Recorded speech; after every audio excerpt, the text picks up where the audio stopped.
Start. आइए आज हम अपने विचारों को उस दिन तक ले जाएं जब हमने गणराज्य की घोषणा की थी। अपनी विकास की योजनाओं के संबंध में हमने वास्तव में काफ़ी प्रगति की है, परंतु क्या हम भारत के सब नागरिकों को दरिद्रता, अभाव तथा कष्ट से मुक्त करा पाए हैं? प्रकृति की शक्तियों को हमने अपने अधीन करने और जनता के कल्याण के लिए उन्हें नियंत्रण में लाने की दिशा में भी हम आगे बढ़े हैं, किंतु हम यह नहीं भूल सकते कि कुछ महीने ही हुए हमें भारत के उत्तर पूर्वी प्रदेशों में भयानक बाढ़ का सामना करना पड़ा था, जिसके कारण यातायात के साधन छिन्न भिन्न हो गए और वहाँ की जनता को भारी हानि उठानी पड़ी। निस्संदेह साक्षरता प्रसार और रोगों के निराकरण के महत्वपूर्ण उपाय भी हमने सोचे हैं। यद्यपि अभी भी देश के बहुत से भागों में निरक्षरता और बीमारी पर्याप्त मात्रा में दिखाई देती है, जन कल्याण की योजनाओं को हम बराबर आगे बढ़ाते रहेंगे। यह हमारा दृढ़ संकल्प है, इसमें संदेह नहीं किया जा सकता। इन योजनाओं के पूरे होने के संबंध में जो प्रयास अब तक किया गया है, उससे भी हमें असंतुष्ट नहीं होना चाहिए।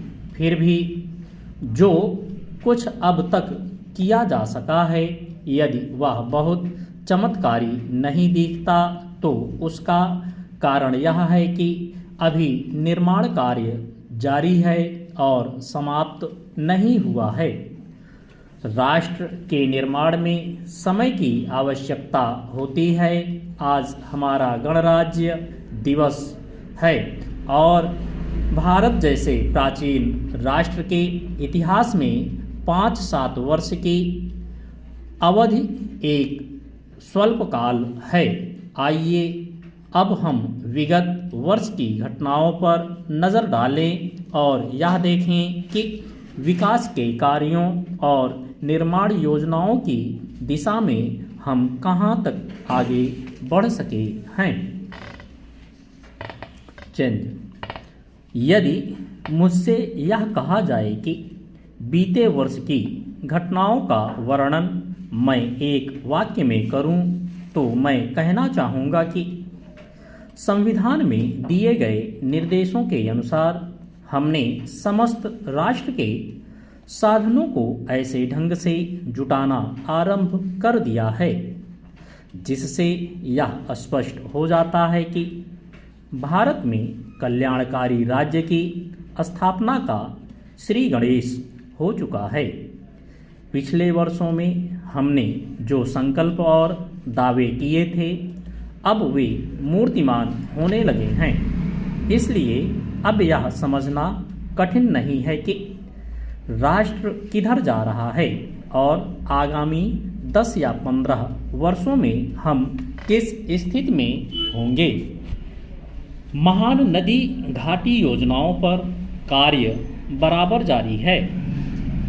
इनमें से एक योजना भाखड़ा नंगल योजना की बहुमूल्य पानी और बिजली पंजाब, पेप्सू तथा राजस्थान के भागों को मिलने भी लग गई है। दामोदर घाटी योजना से कुछ समय हुआ बिजली प्राप्त होने लगी थी और हीराकुंड, चंबल तथा दूसरी महान योजनाओं की भांति यह योजना भी यथेष्ट रूप से आगे बढ़ रही है।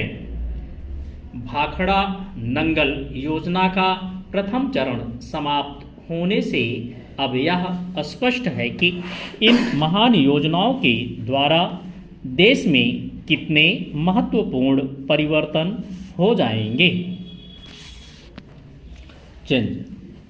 महोदय, कोसी नदी जिसे शोक और दुख का सूचक माना जाता है, इस वर्ष फिर अपने प्रकोप से महान हानि का कारण बनी।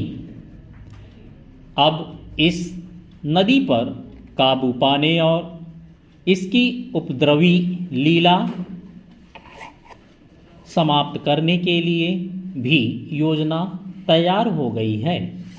इस योजना की रूपरेखा तैयार हो चुकी है और निर्माण का काम हाथ में लिया जा चुका है। आशा है इस योजना के निर्माण से बड़े पैमाने पर जनसाधारण को सेवाएं उपलब्ध होंगी।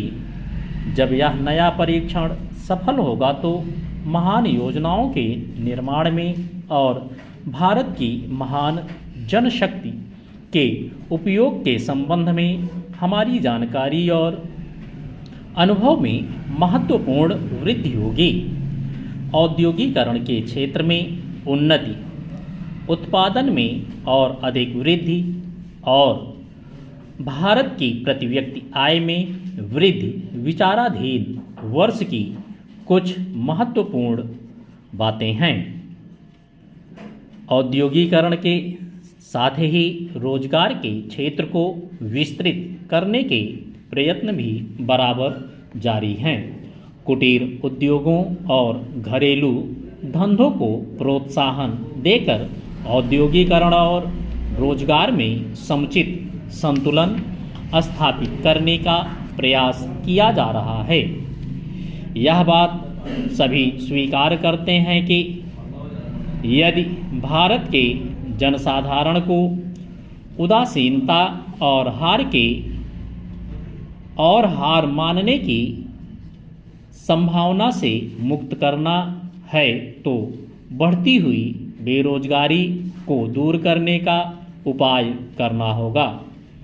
इस दिशा में घरेलू उद्योग धंधे बहुत से लोगों को आंशिक या पूर्ण उपयोगी काम देकर इस समस्या का बहुत कुछ समाधान कर सकते हैं।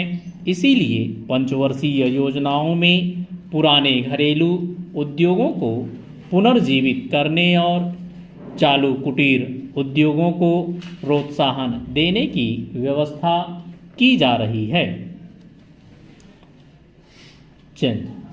विदेशी मामलों के क्षेत्र में हमारी सफलता और भी अधिक है। हमारी नीति, जिसे मैं सक्रिय और सोद्देश्य तटस्थता की नीति कहना चाहूँगा, वास्तविक व्यवहार में किसी भी देश अथवा यहाँ के लोगों को अपना शत्रु न समझने की नीति है। इस नीति के फलस्वरूप हमें विश्व शांति के पक्ष की कुछ सेवा करने का अवसर मिला है। हम प्रसन्न और आभारी हैं कि संसार के राष्ट्रों में भारत का स्थान इतना ऊंचा है।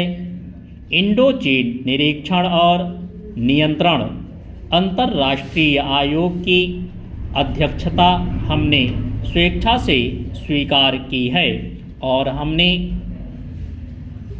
हमारे नागरिक यथासाध्य उस देश में शांतिपूर्ण निर्वाचन संबंधी समस्याओं का सामना कर रहे हैं। हम सभी राष्ट्रीय अथवा अंतर्राष्ट्रीय समस्याओं का निपटारा शांतिपूर्ण ढंग से चाहते हैं।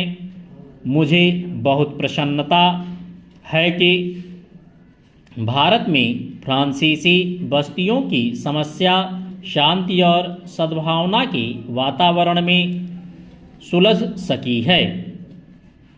शांतिपूर्ण प्रणाली की सफलता का वह एक महत्वपूर्ण उदाहरण है। दुर्भाग्य से भारत में पुर्तगाली बस्तियों की ऐसी ही समस्या को सुलझाने की दिशा में प्रगति नहीं की जा सकी।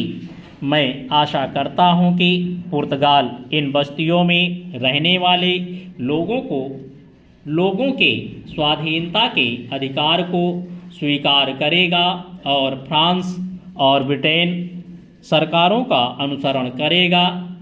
जैसे ही यह वर्ष समाप्त हो रहा है, हम अपने सबसे निकट के पड़ोसी पाकिस्तान के साथ अपने संबंधों में अपने सुखद परिवर्तन देखते हैं। पाकिस्तान के लिए हमने हृदय में सदैव से पूर्ण सद्भावना और शुभकामनाएं हैं।